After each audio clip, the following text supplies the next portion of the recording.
Vrasja Ilaria Sulës, rrëfeti dashuri filipinez, e brava kur prindrit ishin në shtëpi. Trupi në futa në valixhe.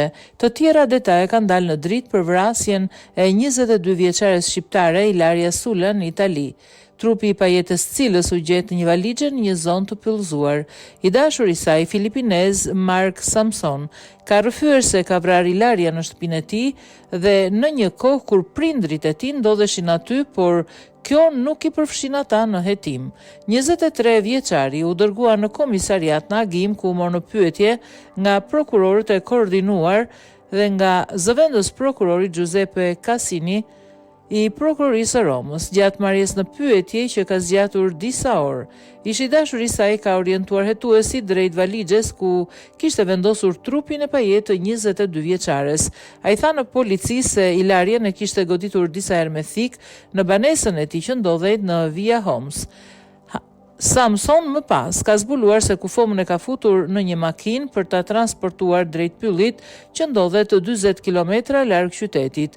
I riu po ashtu ka treguar se kishte hequr qafe thikën, duke hedhur atë në një kazan beturinash dhe celularin të cilin e kishte hedhur në një puset në zonën Monte Sacro, por 2 objektet ende nuk janë gjetur. Pas krimit, ai ka vazhduar të përdor celularin e Ilarias duke përfshirë rrjetet sociale dhe duke u shkruar miqve të shqiptares. Në përpjekje për të larguar dyshimet, ai shkoi edhe në shtëpinë e shoqes së Ilarias duke u shfaqur i shqetësuar për humbjen e saj. Megjithatë, gjatë marrjes në pyetje nga prokurorët, ai nuk ka dashur të jap shpjegime për mënyrën e kryerjes së krimit, se kur ka ndodhur, për motivin dhe pse ka hedhur trupin pikërisht në atë pyll në fund të një proji pranë bashkisë së Polit. Më vjen keq për atë që bëra, tha ai paratuesve që e lidhën motivin me përfundimin e marrëdhënies romantike.